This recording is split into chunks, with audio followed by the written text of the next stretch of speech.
Now playing the Hook and Bridge podcast. I fucking love Kesha. I'm telling you, I'm the worst person to have a podcast. I can barely speak.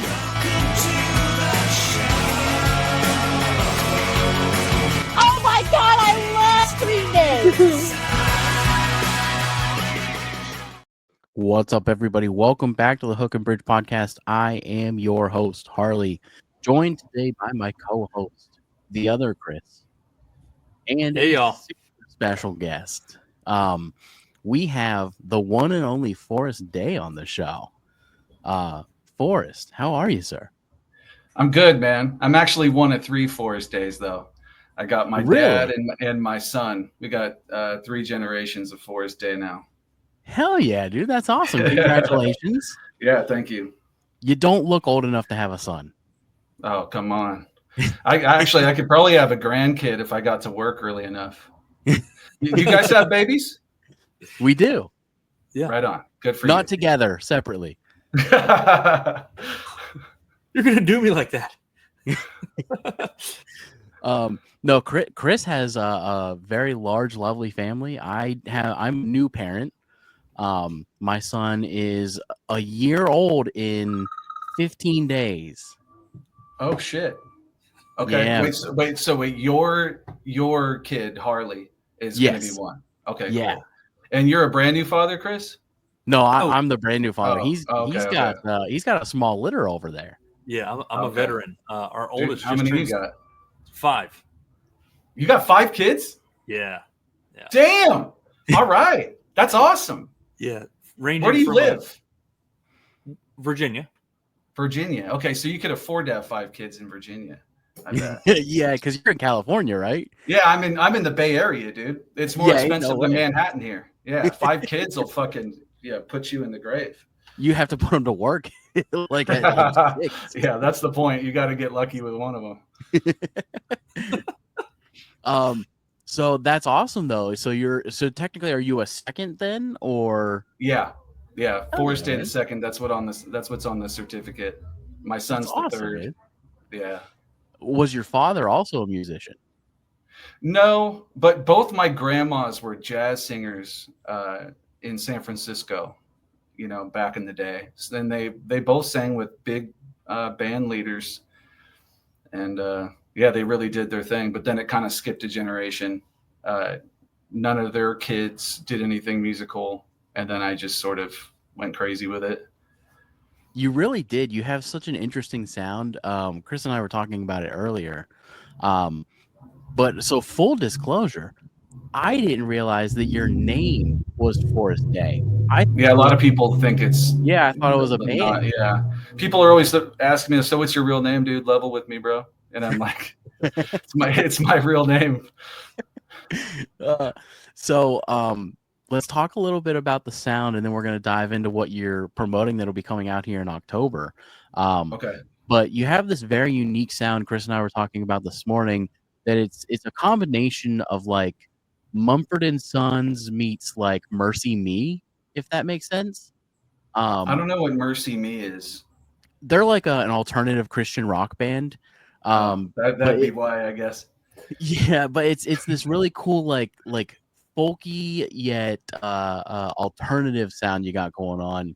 Walk me through a little bit of how you got there, because it's not something I've ever heard come out of the Bay Area. It's not something I've ever heard come out of California, truly. Yeah, this record is unique for me though, because it's way more of a rock album, like a rock opus sort of. I've sort of been more maybe more eclectic on my past releases, like blending in more hip hop and like other influences. But this record is like, besides like a few little tinkerings, it's kind of a rock album. And how did I get there? I don't know, man. That's just where my curiosity went. And I don't think I'll ever make another album like this. Definitely not one so intricate. I think this one took a lot out of me.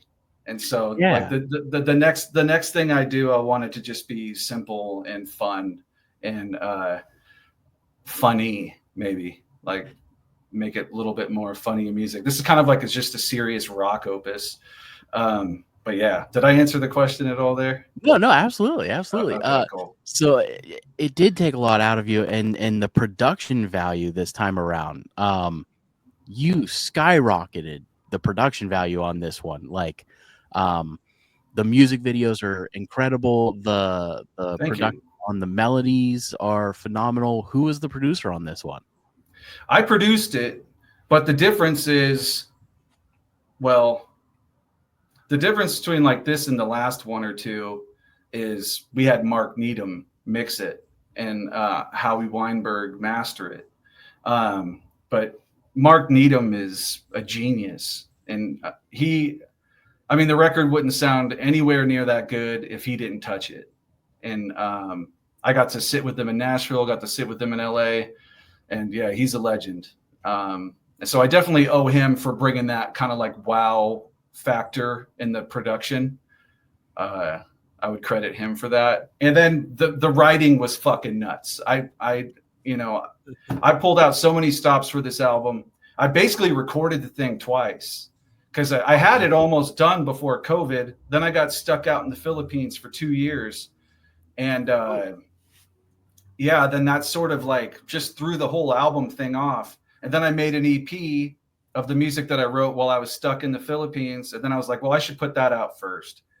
That was my thinking then. So then I put out Limbo. That's what that EP was called. Then I was like, okay, time to get back to this album, which is now called Right on Time. And I got back to it and I was like, I don't like this shit anymore. Like it sounded like, it didn't sound like now to me. I was like, I have to make this sound more now. It was kind of like my old production style. And I was like, this needs more life. So I started like experimenting with different musicians and kind of like retracked a lot of it. And this is when I was dead ass broke. Like I am psychotic for putting another dime or another hour into that record, especially because I came back from the Philippines, fell flat on my face. After 2 years of not working. And then I used to sell weed, and I came back and the weed game was over. And, as far as the market that I was in. So like I used to make a lot of easy money doing that. So I came back from the Philippines, no more weed, no more income, but still I'm just throwing money at this record. So it's been sort of a psychotic journey, and now it's almost over, but it's the weirdest feeling ever because it's almost over. And I spent 8 years on the record, man. And there's, maybe people will love it, or maybe it'll just vanish out into the abyss. Maybe no one gives a shit. I've loved what I've gotten to hear so far. I haven't gotten to hear the whole thing. It comes out October 10th, right? Yeah, October 10th, which is perfect. I'll be off of work, so I'll listen to it while I'm moving into my new house. You haven't been able to hear the new record? You didn't get it on that disco thing? Yeah, not the whole thing. I got two tracks. Unless I find they didn't send, on you. Yeah, they didn't send me the whole thing. Unless it's in the press kit. It might be in the press kit. I might have just missed the link, but I did get 2 tracks off of it, and what I've heard has been fucking awesome. And it is such a dive for you, and especially on the writing side. So I know you put a lot into this. This one's much closer to the heart, it feels like. What songs were written after you got back? None of them. They were all written over in the Philippines? They were written before I went to the Philippines. Okay. Yeah, and the record was almost done. Yeah. And then I came back and then retracked it and re-sang it and kind of Gotcha. like made it so it's something that I'm very proud of like right now. Because like coming back and being like, I put all that time and money in the record and it was like shit I did fucking 4 or 5 years ago. I was like, I'm not inspired by this. So I just revamped the whole thing, made it now fit my aesthetic. There's some songs on. Thank you, man. Yeah. Because truly, I mean, it feels like a post-COVID story. I know. It's pretty fitting. Like some of the shit is pretty timely. Yeah. Walk me through, well, let's start here. What is your favorite track from the album? I would probably say So They Say. And the one that I was kind of most embarrassed about would be Red Rock. but now I'm starting to think that might be like one of the cooler ones on the album. Drought is very special. Some of my best writing, definitely some of my best writing is on this album. Lots of musical interludes. I kind of just gave my middle finger to the whole pop sensibility. I had a very big name guy mix 2 of these songs while I was in the Philippines, and I abandoned it. I abandoned it. And like, dude, I threw away so much fucking money when I did that, when I abandoned it. And I was like, no, fuck it. Cause I'm not like, crossing my fingers that this shit is like a hit on the radio, like fuck that. And so I kind of brought the songs back to where the original intention with them was. So I have musical interludes and like intros that some people would want to chop off, for commercial purposes. But I just went on every tangent that I wanted to and just made a musical record. And it shows. Tell me a little bit about the tangent behind Sweatshop Cathedral. Oh, okay. One. I wrote that. I know. I came up with that in the van driving up from LA. Yeah, and that was one of the ones where I didn't write with any chords. I just was like, what was it? This is deadlock. Threading the needle. This is a headlock. Way too cerebral. And it just started writing that shit down like kind of a rap. And so I had like the rhythm and the flow, and I knew I wanted to melodically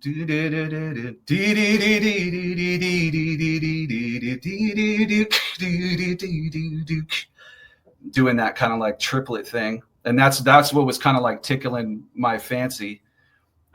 Because that's why I'm never gonna make the same album twice. I think you can go back and listen to my catalog. It's all really different. I consider myself just like an explorer. I just like to explore whatever like fascinates me in that moment. Yeah, but I agree. But you do have this through line through most of your common thread. Yeah. People say that. Yeah. This one is separate. Like it's crazy, and it may be like the rock influence. But like it could also be just such a more intricate sound too that you didn't have on the previous ones. But is it less eclectic to you, or is it more eclectic? So Paint feels less eclectic. Yeah. But this one, so I've only heard 3. I've heard Paint, I've heard Sweatshop, and I've heard The Walls. Sweatshop. Paint the Walls is the same song. So you've heard Sweatshop. Yeah. Sorry, yeah. Paint the Walls, Sweatshop, and then maybe it is Drought. Yes, it is. The piano ballad? Yeah. But Sweatshop feels much more in line with your hip hop sound, but far more like radio friendly, if it makes sense. Yeah. But the messaging in that song is crazy. Tell me about the messaging, because like lyrically, that song is deep as hell, dude. Like Sweatshop Cathedral. Yeah. Thank you. Thanks, man. Yeah, it's pretty chippy. I think a common theme for me is like personal freedom, and then outer freedom of the mind, and then freedom in the world, as far as governance goes. And it kind of starts out, the first verse is like that. My mind is a sweatshop inside a cathedral, Yeah. Like, that's it's talking about just, trapped in your own mind, and then starts talking about the other forces that may be working against us. So maybe it's just my interpretation, but when I was listening to it, I pictured like the sweatshop being like your day-to-day activities that just feel so minute, and you're in this cathedral, which is this artistic vision that you have of being like, I'm an artist, but I'm trapped in the 9 to 5. Like I want to be creative, but for some reason I can't get out of the monotony of the American dream. That's a good interpretation, man. I mean, like, is it dead on accurate for me? But that's the theme. Like, you got it. Like, those aren't my personal details. Right. Like, I haven't had a 9 to 5 in 15, almost 20 years, maybe. Right. But but my mind is always going. It's hard to stop. It's hard to sleep. So in that regard, it's a sweatshop. But Yeah. inside a temple, a cathedral, like a Right. beautiful place, but yet I'm still in it. It's a sweatshop inside a cathedral, and and it's just It's very profound, man. It's very profound. Thanks. Yeah. So That was the tell me a first little verse I wrote in the van. Go ahead. Tell me a little bit about Drought. What was the inspiration on that one? I wrote that when I was living in LA, and we had a really big drought that year. And I sat at the piano, and it was like raining outside. So I put the mic up there, so that rain you hear in like the beginning is the rain as I wrote and recorded the song. That was the quickest I've ever wrote a song. Second to quickest, but yeah, it was one of my quicker ones. And it's fucking long too. Yeah. But and there's a lot of words, but yeah, that one just came out like pretty easy. Just writing about the rain, and then the like how it's like a metaphor in a way. Absolutely. Did the rain feel cathartic after going through the drought? Yeah, because it was like, it's been like rain is finally falling. It's been a weird year, strange year. It's like the world is all choked up, but holding back tears. And that's how yeah. It's fascinating to me that these songs were before COVID, because they're so COVID coded. like that's why I named the album Right on Time, because it's late as fuck, but it's also very timely. Yeah.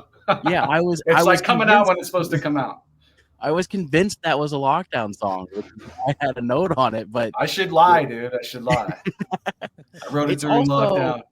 It's also for sure the song, at least out of the three that I've heard, the song that I feel has the strongest legs as far as the industry is concerned, right? It's this very, very heavy, beautiful,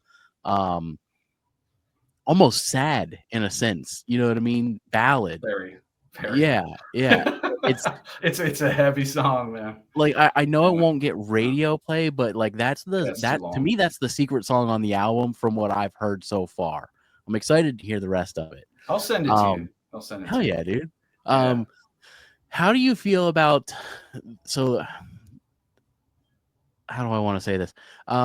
They when they send me over stuff, they always compare artists to other artists to give an idea of like the sounds, for fans of blank, right? Yeah. How do you feel about being compared to, because most of them made sense. How do you feel about being compared to 21 Pilots? I'm okay with that, because just because they are genre free. Sure. And I respect that. And they're a band that's gotten really big, being pretty free of genre and bouncing around, doing like whatever they want to do. So I don't necessarily like love all their music. Some of it I like, but I just like that they're free and they're like expressing themselves the way they want to. And so you're relatively familiar with their catalog then, right? A little bit, because I worked with a producer who produced their first album, and then that one what was it, Blurry Face?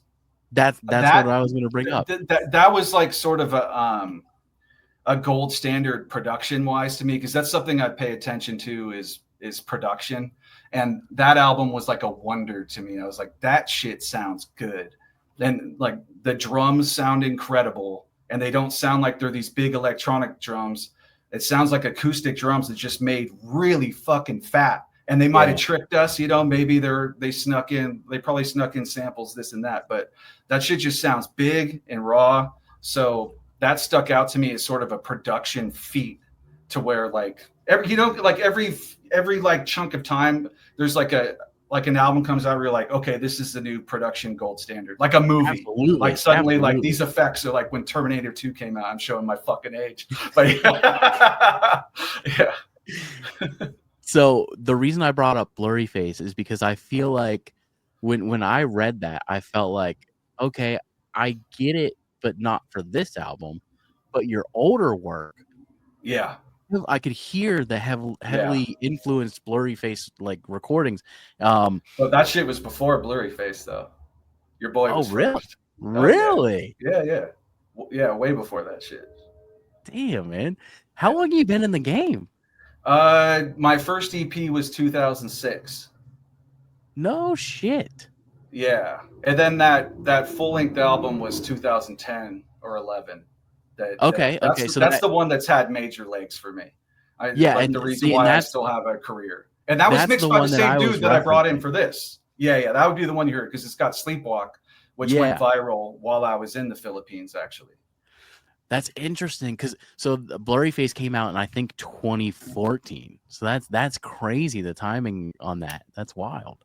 That album was ahead of its time, which is why I'm glad. Yeah, it was before fucking, because like people are always thinking that Imagine Dragons influenced me with that shit too, and I'm like, ugh. But besides that reaction, I also was doing that shit before them too. So I also feel like you were heavily influenced by The Weeknd. Is that? No, but I like man, I like one of his songs a lot. It came out over COVID. Save your tears for another day. Yeah. Part of the reason why I love it so much is because my little daughter at the time, she was like 2, and she loved it, and she would just stop what she was doing and start like dancing when that came on. So I just I fucking love that song. Hell yeah, dude. But Weeknd is another pinnacle production. Right. Everything that comes out from The Weeknd, I'm gonna fucking listen to it. Just like I'll listen to Kanye West. And there's certain people like you just listen to what they put out because it's production gold. Yeah. So speaking of movie references, what's your favorite movie? Fucking Goonies was the first thing that came to my brain when you said that. But I don't know if that's true. But I do love the Goonies. What else do I love? I reference a specific scene from the Goonies all the time, and most people don't get it. I reference the scene where he's like, "It's our time down here. It's their time. Yeah. It's their time." Come on, all the time. I reference that too. It's our time down here.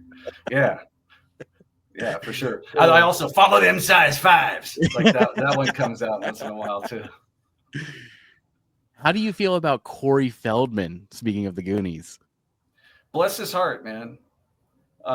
Amazing guitar player. I don't know. I can tell you're from California.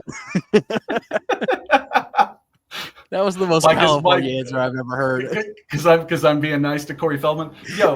Because dude, Corey Feldman deserves to be nice to. I mean, the dude has been fucking. He's been shat on forever. Like, do I want to shit on Corey Feldman? No, that's not nice. The guy, he fucking did his thing. He gave us a lot of movies. He got punished for fucking decades for being a weirdo, Yeah. But whatever, I kind of feel sorry for the guy, and he's doing his thing. He has a handful of songs that I actually think are pretty solid.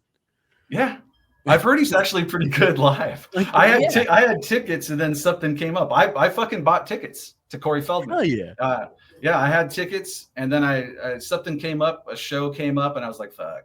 And then I sold them, and then, but yeah, I really wanted to go, but I definitely wouldn't have been clowning his ass. I'm sure I'd be laughing on the inside, but I wouldn't be there to clown him. I don't like that kind of shit. Yeah, well, there's certain elements where like you almost know that he's sort of in on some of the joke, but then there are other things that he takes so seriously that's like, guy's just trying to do his thing, man. Like, we're not all fucking Kanye's. We're not all Taylor Swift. And like, what the fuck else is he supposed to do? Like, he's gonna get a job down at the lumber yard or something, right. Like at least he's out there making art and going and touring and doing his thing, and he's making a living off of whatever. Because that'd be tough. That would suck to be Corey Feldman and be like a realtor or something, Fucking. Could you imagine having to buy a house from Corey Feldman? That would be. I would though, dude. He would. Yeah, he would probably kill as a realtor, dude. I wonder if people would trust him though. I might have a hard time trusting him. I would only buy from him if he comes in the famous Assassin's Creed outfit that he wears on stage. Like I want full Corey Feldman dressed in the outfit. I want him to put on the persona, you know? Yeah, absolutely. That would be amazing. So we do have a couple of questions that we ask in every interview, and this one to me is my favorite. Who is an artist or a band that you feel would be like your top collaboration? Like if you had the chance to work with somebody, who is somebody that you feel would fit your sound that you guys could really crank out something special? I feel like I haven't asked myself that question in a long time. Like I know what I would have told you the last time I thought of that question, which was like 10 years ago. And I would have said somebody like Jay-Z or something, you know, because I mostly listen to rap, hip hop. Yeah. I would love to work with a great rapper on some music. I think you and Macklemore would put out one incredible song, man. You guys have a very similar. I'm sure. Yeah, I'm sure we would. No doubt. Yeah, there's a lot of people. I guess a lot of rappers that I'd like to work with. I'm starting up another project. Maybe I'm not even supposed to talk about it. Yeah, I'm not supposed to talk about it. So the other thing too is I wanted to ask you about some of your early influences, like who because I know you're super into hip hop, so I would picture like the Mount Rushmore of rappers is probably like your top, but who were some of your like rock influences? In sixth grade, I got into Queen. I had a little phase with Queen. I didn't really have a rock phase until way later, like adulthood, I would say, because I was really into the saxophone growing up. So I listened to mostly jazz. Sinatra was like a huge influence on me. And then Stan Getz, a sax player. I listened to mostly jazz, and then of course I was born in 1980. So as a kid, all these hip hop groups were coming out, and I was really liking that because there's a lot of cross genre stuff happening there with jazz and hip hop. So it was like it sounded somewhat like a home base for me musically, and I got into all the usual suspects. All the corny stuff, of course, because I was like 5 or 6 years old. I loved DJ Jazzy Jeff and the Fresh Prince when I was like 6 years old, and and then I progressed more. My cousin got me into Tribe Called Quest, and hell yeah. And then I did like certain rock, like when Nirvana came out, I really liked Nevermind. Mm-hmm. Were you pretty big into like Public Enemy and Tupac and all that type of stuff? No. Yeah, Tupac. I like Tupac, but that kind of came more later. I didn't really start liking him until high school. I loved Dr. Dre and Snoop though. Yeah. The early '90s shit. Because Chronic came out when I was like middle school, and I loved it. And then my dad loved it too. He was like, "What is this?" Like the shit they were saying. He really liked it. My mom was not down, but my dad loved it. That's when he finally came around to rap, because he hated everything I listened to. And then when Chronic came out, he was like, "Okay, I'm totally on board with this." How did you get into music? The saxophone. I think of this one moment where I was walking down Fisherman's Wharf with my parents, and there was a jazz trio quartet. I'm too young to remember. I was too young to remember, but I was able to watch them through the window of the place, and I watched this sax player just ripping, and I just was awestruck and like didn't want to leave the curb. My parents let me stay there and watch as long as they could stand it. Then they pulled me away. And then it was like a year or two later, the school assembly, they brought us all into the, whatever the little auditorium is, and they pulled out all the instruments and told us what they were. And I saw the sax, and I was like, "Fuck yeah, that's what I want to do." And they gave us the little menu, the brochure. Yeah. And I remember my mom picked me up from school, and I showed her the brochure, and I was like, "Mom, the clarinet's cheaper but I really want to play the sax. And she was like, you can play the sax. And I was so fucking happy. How long did you stick with it? Well, I mean, I'm 45 now, and I was 9 then. I play the sax at every show. Oh, no shit. Yeah. Yeah, alto or I go baritone? back and forth. What's up, other Chris? So, and I haven't listened to everything, but Asinine, Yeah. the video for that, like it had me right at the boom. You pull the saxophone out while you're on like the pull-out couch. I was like, Yeah. this is sick. Oh, that's awesome. I love the song. It's like Thank certain you. parts of it definitely resonated with thoughts that I've had, recently, not so recently, Yeah, yeah, that's totally. Yeah, it's Yeah. pretty human. It's pretty human. But yeah, the sax, that was great. Yeah, I whip it out at every show. I've killed a lot of brain cells because I don't breathe a lot while I'm playing. I fucking do not breathe a lot. Well, and the weed, I would assume, right? I do go through phases. I go through phases with it. Oh man, I had my worst. We were in Reno last year, and I've always been good. Like I don't drop a lot of lyrics, but like once in a while it happens, and then like it'll happen at the next show, and then I start getting weird because I got a lot of lyrics in some of my songs. But Yeah. this one show I smoked a ton of weed, and I smoked a bunch of indica because that's the shit that like at the time wouldn't give me a panic attack. So I smoked a bunch of indica, and then went out and I fucking forgot the lyrics to like 4 or 5 songs. My bandmates were looking at me, they're like, what the fuck was going on? And then I kind of blamed the elevation. And I was on a juice cleanse I hadn't eaten, but it's really the weed. But it happened to be 420, just coincidentally. I didn't really even smoke that much because it was 420. I fucking wasn't even thinking about how it's 420. But then I was like, okay, great. I got a great excuse. And so I said to the audience, I was like, oh yeah, 420, I'm a little too high. But yeah, I've been careful about it ever since. And then I found if I smoke sativa, that my brain still operates. Hell yeah. So you've been playing the saxophone for that long. Do you play alto or baritone on stage? Alto? Yeah. I would have to assume, being a sax player, you have played the sax solo from the song "Money" by Pink Floyd hundreds of times. No, man. I'm actually not a Pink Floyd fan, and this came Floyd fan.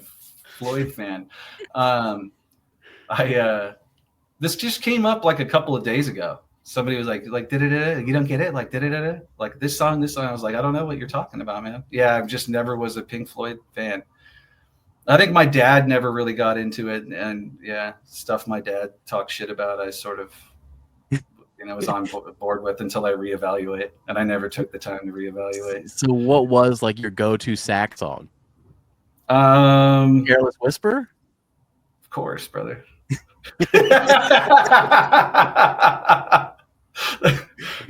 No, but I mean, that stuff was all inspiring. There's a great Billy Ocean had some big sax solos in the 80s. Like that shit. Caribbean Queen, dude. Awesome. Yeah, Caribbean Queen. I love that song. Yeah, me too. Yeah, that sax solo is amazing. That stuff did encourage me to play the sax, but it's not really what I liked playing. I got into jazz. Yeah, and then I started making up my own shit pretty young. So I wasn't like that interested in just mimicking that stuff. How many instruments do you play? I write mostly on the piano. I started writing songs on the guitar in the Philippines, and then I just fuck around with percussion. And I'm big into like programming, making beats and production. That was like I was finishing an album, mixing an album before we got on here. And I had like 10 minutes to switch over to this podcast. I was like, oh fuck, how do I set this shit up? So it's interesting. We've actually never gotten to talk production with any artist that we've had on the show. Okay. So let's talk a little bit about production real quick. I know we're going to play this game here in a little bit, but I'm very invested. Cool. Yeah. I'm a nerd. I love talking about production. So what is your go-to DAW? I like Pro Tools and Ableton, but I like Reason too. I have Reason, Mhm. but Ableton's great for getting ideas out quick, and Ableton is generally maybe a little better in that. It's a good creation DAW, and Right. then like I like Pro Tools for mixing. Yeah, absolutely. Yeah. I will say so, and with you being in the industry for so long too, um, how do you feel about the advancement in the technology and everything becoming so much cheaper? Do you feel that it has opened up a world where anyone can produce an album in their living room and that's a great thing? Or do you feel that it has opened up a world where um, people having access to that equipment for so cheap saturates the market? Oh, I don't worry about that. It's not something I really think about. But I guess I did hear that the what's it called? Like a figure once that was pretty insane about how many songs are released on Spotify every day. It's fucking Right. insane. So is that Yeah. kind of what you're talking about? Just how oversaturated like the marketplace is new Yeah. music coming out? Yeah, it's just this interesting debate of like, are we oversaturating the market and causing great songs to kind of get lost? And is that happening?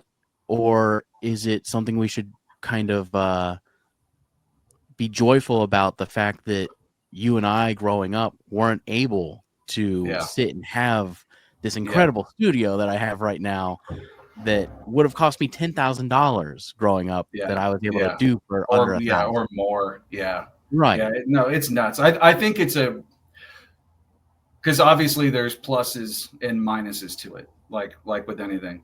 And there's Mhm. huge pluses. There's I don't know about huge minuses, but overall it's a win because people are able to make art and express Right. themselves, and we need that. And so if Right. that's more accessible to people where if they, because it's therapy for some, or maybe it's just a game for other people. Mhm. It's like just a game they like to play. But yeah, I think it's just good for people to have it.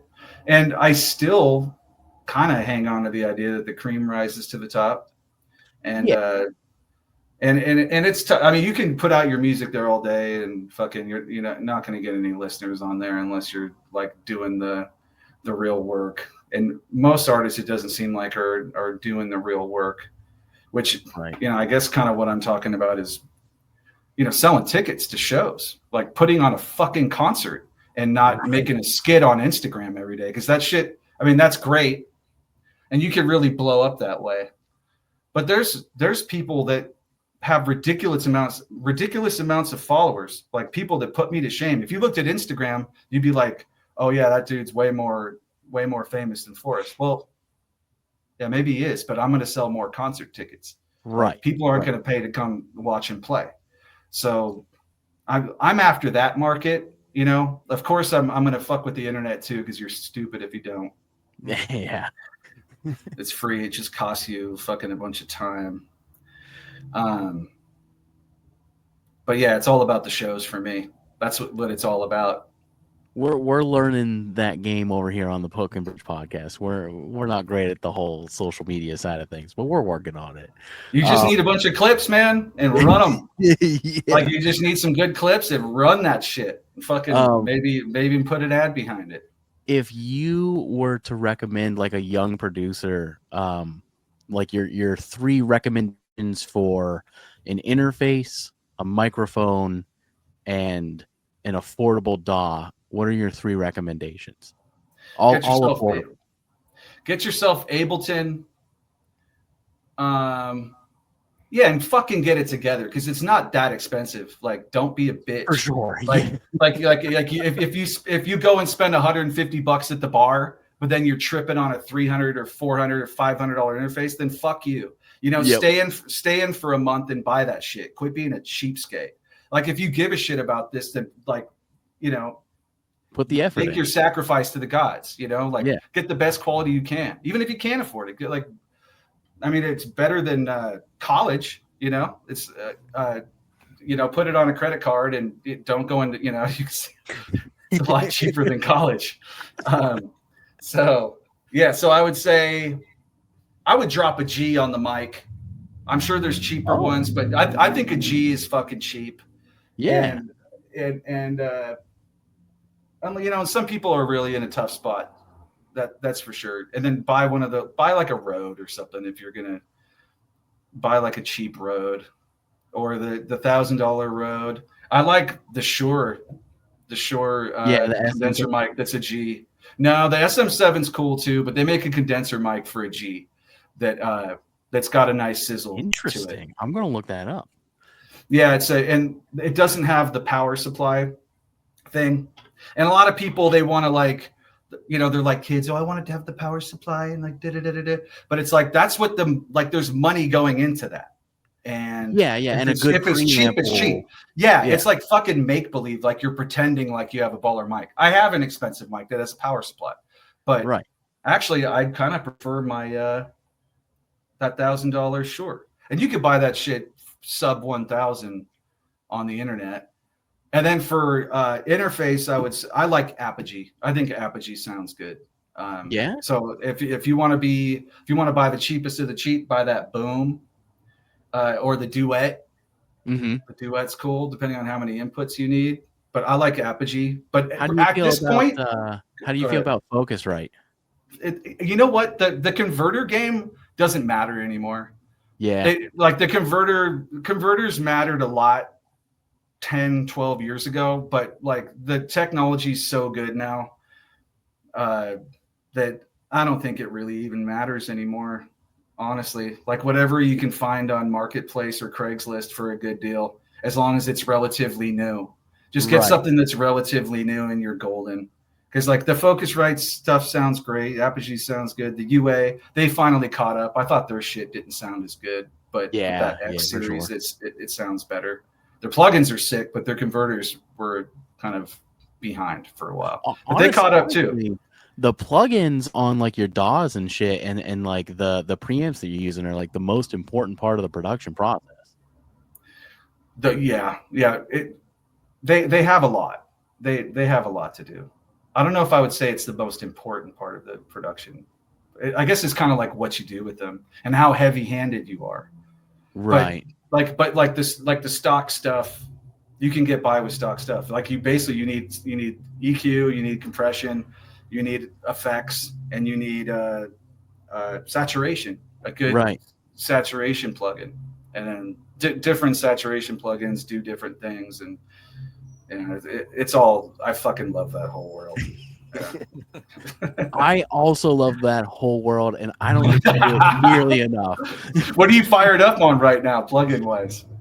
Right now, I'm literally just running through Scarlett, Focusrite, and then just into StreamYard. The thing with podcasting is like I don't get to really stretch that audio muscle much because it's such a simple process. You know what I mean? It's good microphone, simple. StreamYard's a great program for quality. But like I haven't gotten to sit down and do production shit in probably 5-10 years. Oh, okay. Got it. Yeah. So I don't get to do it much. I like to talk about it a lot, but I don't get to do much. That's cool. Honestly, so for podcasters, if you're listening, if you want to do your podcast and get decent quality out, audio or Audacity is like a super easy, simple, free way to edit just pure audio. As long as you've got a decent mic and you're putting out good quality sound, the editing part, it's pretty fucking simple on Audacity and it's free. So I don't run my stuff. So I have Pro Tools, but I don't run my stuff through Pro Tools because I just run it through Audacity. It's simple. It's on every computer I own. I can just pull it up, throw it in there, and I get the same quality as running through Pro Tools without having all of the added steps. So, and plus, if I feel like if I get on Pro Tools, if I throw this on Pro Tools, I'm going to be like, okay, well, I see that, so I'm going to fix that. Okay, well, I'm going to throw this in here. I'm going to adjust these vocals, or if like Chris's microphone No offense to Chris. He's great. But his microphone's a little low. So I would go in there and then I would be like, okay, well, I can go in and compress this and throw that on there. Audacity just like, all right, there you go. Like you just commit to what happened. Is that what you're Yeah. saying? Audacity. Okay. Yeah. That's a good thing, man. That's a really good thing. Because you can just pull your hair out and run around in circles for hours, and then it's 3 a.m. and then your day the next day fucking sucks, and then Right. it spins out of control. You have to clip your Audacity tangent there, and fucking get them to give you some money for that, dude. That was good. What I got a clip is you going on a tirade about spending money at the bar versus audio equipment. That's great. That's gold content right there. Don't be a bitch. Don't be a bitch. Well, yeah, it's just like I see people being cheapskates about stuff, and I'm like, dude, you spend such a lot of money on so many dumb things all the time. Yeah. And you're sweating this like even $500, $1,000. Like, dude, come on, get it together. Yeah. There's a way. Find a fucking way. Yeah, if you love it. Like, why are you compromising? Like, don't compromise. Hell yeah, dude. I love that.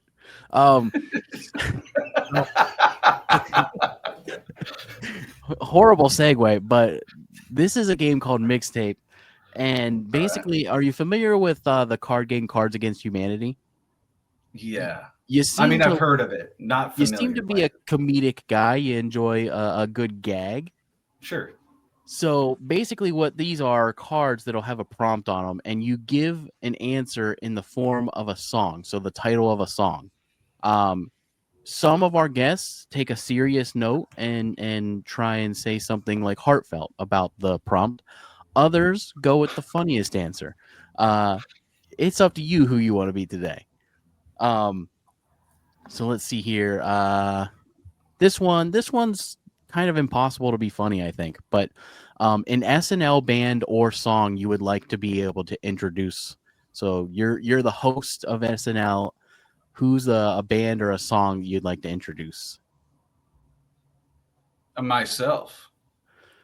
All right. I want to introduce myself on SNL. I'm not trying to introduce anybody else. Me, motherfucker. Yeah. Holy crap! You just discovered a rocket pack in a trap door of an old barn behind your grandparents' house. 5 minutes of fuel. What song plays while you skyrocket across the sky? Oh boy. Rocket Man by Elton John. Fly Me to the Moon. Fly Me to the Moon. There you go. Little Frank Sinatra. Yeah. Great reference. Okay. What song defines your rebellion? I think Paint the Walls. Yeah. Let's talk about that answer real quick. What's the reason? Well, I think I sum it up in the beginning. I say paint the walls whatever color that you like, settle in, it's going to be a bumpy ride. And so that it's, it's saying like, we got, just make the most of it. It's going to be really tough. There's going to be a lot of ups and downs. So yeah, just paint it whatever color that you like. And yeah, it's another one like kind of like Sweatshop where, there's a very personal layer to it. Then there's like more of a, fuck the government layer to it. And another kind of like about personal freedom and then other types of freedom. But that song to me, and I wouldn't have answered this question this way if I didn't just put out the music video I did the other day for Paint the Walls. I had transferred these VHS tapes to digital and of my family, which I come from this incredibly charismatic, amazing family. And I cut it to that song. And the feeling of the song, because I was like, why am I doing this? Does this even make any sense? And then I was like, oh, it dawned on me. This is exactly what the song is about. It's like the lyrics are just kind of like symptoms and not really like the cause. and it's really about preserving like the love and that feeling of freedom that you have as a kid, and watching my family members hug and kiss each other, and like the way we were like before the internet, before cell phones. Like we were way more free. Like we would lay in bed and we would wonder about things instead of Googling things. We would lay there and wonder about shit, and some of those questions would never get answered. And yeah, just trying to keep that alive, that spirit alive. And like in the third verse, I say, paint the walls whatever color that you like, wake up the spirit that the weak undermine, because weak people are undermining that spirit and the love and the joy that we should be having in life. And weak people are out there undermining it and bringing us to a lower vibration. Damn. You're so right. Like I say it pretty often about like, it's crazy that I went through life just so gullible. Like you just had to believe things that people said. You know what I mean? Like, yeah. Oh man, imagine being a con man back then, dude. If you're like 40 in 1980, imagine what you can get away with. Then you get caught. Then you just move to Nevada and start over. Right. Like you just moved to, you got 50 fucking states to choose from. Just, pack up and do it again. Fucking. Oh man. Yeah. You could say anything. It's wild, man. Like, yeah. So recently, I would say a couple years ago, are you familiar with how when you go to a restaurant, there's the salt shaker, and that salt shaker has rice in it? To keep it dry. Right. Seems like a pretty common thing that people would know. But somebody in my life told me that it was to keep the bugs out. So I went through my entire life until like 2 or 3 years ago thinking that that's why rice was in the salt shaker. And I brought it up at dinner one night with some people, and they're like, what the fuck are you talking about? Why would there be bugs in the salt? And those tiny little holes. And literally, as soon as they explained the actual reason, I was like, fuck, that makes so much more sense. But I just went through life because, you're a kid. You just assume anyone that's telling you something that... Oh, yeah. I've tripped on that. Like, you could literally, like, we're all daddies here. We could tell our kids that we're fucking Superman and not tell anybody. You know what I mean? And then, like, it's... kids will believe anything. Dude, it's crazy, man. This is a crazy segue from how deep and profound that was, but you've just farted in front of someone that you're trying to impress. The only way to recover is to play the happiest song you can think of. What song do you play? And how does it smell? It smells delicious, and I Like to Ride My Bicycle by Queen. What a great song, dude. What song goes with your most memorable childhood music video? Wait, what? So like a song that if you were to have a music video that was playing like your childhood is the music video, what song would match that like montage? Man, I just made that montage to paint the walls, Yeah, right. My mind is there. It's hard to like get away from that right now. But maybe that's like, I mean, it's so cool to get to pull old VHS tapes and like kind of relive your childhood like that. Yeah, like, and it's great that like where we're at technologically, because going from VHS to digital is so much better than going VHS to like fucking DVD or whatever. Like that would suck. And I know a lot of people did that, and this seems pretty clean. Like it seems like it's a really, really good conversion. And I think I could imagine that being way less good going from tape to DVD. That's a weird process. But yeah, getting it into digital is like pretty easy. You just have to play it in real time. Mm-hmm. But yeah, I'm glad I waited until it's easy now. Yeah, and that's gotta like how much did that hit you when you were putting that together, looking back on like your life like that? Because I'm 30 and I can't tell you the last time I looked at an old like birthday VHS tape or even like old pictures, even Yeah. I think it's good for you at the right time, I Yeah. definitely, oh man, it fucking tore me apart. Right. A lot of tears making that video for sure. Absolutely, man. Yeah. Reliving all of those experiences and everything has got to be incredible. Yeah. It's it's a deep feeling. How did it put things into perspective for you as far as not to dive too crazy deep here, but you're a profound writer, so I'm sure this has definitely crossed your mind, especially in that moment, dealing with like mortality, going back and looking at those and dealing with mortality. Did it inspire you to write anything new? No, not yet. But this was just like last weekend. I made the video right before the song came out, and the song came out on Tuesday. Right. So yeah, the video dropped on Tuesday. But I do feel very pregnant with songs, music. I feel very full of music. I can't wait to just be in create mode. Right. I find that like when I dive into the idea of mortality, it inspires me in a strange way. Oh yeah, me too, man. Yeah. I've always thought it's a good thing to think about. Drought is fucking massive mortality song. Yeah. Yeah. I mean, I literally say everything dies over and over at the end. That's my mortality song. Woo! That would be a tearjerker to some old footage. My God. Fuck. I couldn't. I already teared up a little bit to it as it is. Oh, nice. It's a very, very deep, like heavy song, man. That ending when the fucking drums come in and that high note, I'm like, yeah, that I get. Yeah. Mark Denham helped me bring it home, and like I had a string quartet on there, and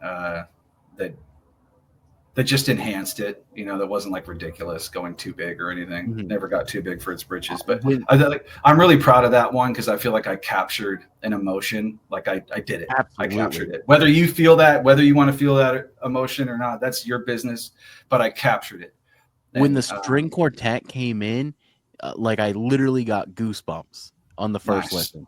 That's good to hear. Yeah, I've got. I shouldn't be saying this shit, but I've gotten goosebumps listening to it hella times. Yeah, I get goosebumps listening to my own music. That's a fucked up thing to say. This is a perfect. I love my music. It gives me goosebumps. If we're making art, it's for us, right?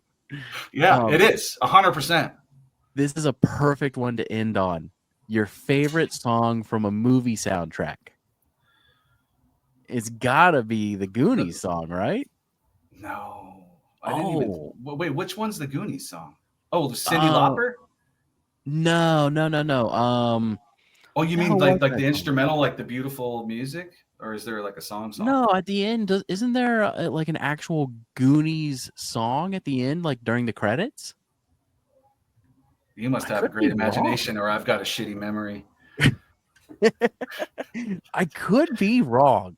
Am I making this up right now? Is this a Mandela effect? It wouldn't be hard to figure out. What are you puffing on over there, other Chris? Just nicotine. Nicotine? I forgot. I'm going to put a pouch in my mouth. Oh, you're right. It is Cyndi Lauper. Well, yeah. The first thought that came to my mind was Cinema Paradiso. What is that from? It was like an Italian movie from the early 90s or late 80s that my mom bought the soundtrack because she liked the music so much. And the best soundtrack maker of all time is Henry Mancini. Okay. That's it. Henry Mancini. Pink Panther, Baby Elephant Walk. He's got better shit than that, though. Moon River. Oh, that's such a good movie. Yeah. The song is fucking amazing. Hell yeah, dude. This has been incredible, man. Yeah, it's been a nice time. Yeah, I haven't laughed this much on an interview in a very long time. Okay, good shit. I'm glad it worked out. the fucking camera and the mic and all that shit. Do you see this thing I got on? Yeah, you look fantastic. I got to get a better camera, Chris. We got. Yeah, you do, man. You're fucking compromising over here. Get your I shit know. together. I know. I can't hear you, other Chris. Do I have it turned down? Can you hear me now? Yeah, there we go. I just called Harley a son of a bitch. Yeah, your camera is great. My lord. Well, Just I'll be shitting on honest you with guys. you. I'll be honest with you. It's a lack of knowledge. It's not even a lack of want. I just don't know how to make a camera actually work. You want to hear what I fucking did? Want me to tell you what I did? Okay, so Costco has a deal on Osmo Pockets, and I got it for like $600, Mhm. and but you can it has a built-in gimbal, and like for some of the shit I'm making, the fact that it can auto trace me was like a useful feature. But I heard you could use it as a webcam, and so like 20 minutes before we were supposed to get on, 10 minutes before, I Googled how do you use this as a webcam. And I just like scrambled and figured it out. And I bought this mic too, because if you look on Instagram, I do this series called Live in the Wild. Yes. Where I hold the mic and I sing live over instrumentals. So I bought this to pair up with the Osmo Pocket. And I was like, I bet I could get all this to work. And yeah, sure enough, it worked. Sure enough, it does. If you buy that bundle, it comes with the mic and the camera for like $600 or $700, and you get the whole thing. And then you just plug USB-C from the camera into your computer. No shit. Done deal, dude. I have like then the shit will track you, dude. Right. Actually, I have a very nice, expensive 4K camera that I purchased that I plugged into my computer and it didn't work. So I was like, all right, well, I guess that's just going to be for birthdays and shit. That sucks. I hate it when shit like that happens. And you've YouTubed it and looked online. You can't find nothing. It's supposed to work. It could be my video card. I'm not really sure. It could be my computer, to be honest with you. You need a handyman to come over, dude. How far apart do you guys live? 3 hours. Yeah, I think about 3 hours. Okay, that's kind of far. And you're in. I remember other Chris, you said Virginia. Where are you at? Yeah, same place, Virginia. Yeah. Okay. We're about to hit Charleston later. We're touring with Alan Stone. I saw that. Yeah. Well, so I was gonna bring it up, but yeah. Are any of those dates? Are you guys close to any of those places? Yeah. I think Charleston, we're only a couple hours away. I'd love to come out and see it. Well, if you want to get your ass down there, I'll put you on the guest list. Wait, Charleston, South Carolina, right? Yeah, and then we're playing Asheville, North Carolina at the Orange Peel. That would probably be closer. Oh, that's closer? I've only lived here a few years, but Chris knows the lay of the land. That's supposed to be the best venue in the country, I heard. The Orange Peel. So I'm excited to play it. We got a few dates out there. Then there's a Knoxville, and I forget the name of the other place. No, absolutely. I'll come to see you. Let me know if you guys want to come out. Hell yeah, man. I'm gonna shoot the PR company email and tell them to get me your phone number. I'll shoot you a text. Yeah, sounds good. I'd give it to you now, but I guess that's not a good idea. Huh? Yeah, probably not. Not on the air. Forrest, what's your social? We can't broadcast this till we have your social, bro. Well, if anything, let me quickly end the show and say thanks for being on, man. It's been incredible. Yeah, it's been really cool. Thanks for having me on, you guys. I wish you the best of luck. Yeah, it's a good conversation. Y'all are doing good. Thanks, man. I appreciate that. The new album comes out October 10th. It's called Right on Time. Very fitting. Super late. Highly recommend checking this album out. I'm super excited for it. Forrest Day, everybody. Thanks so much for being on, man. Yep. Thanks for having me. All right. I am going to end the recording real quick.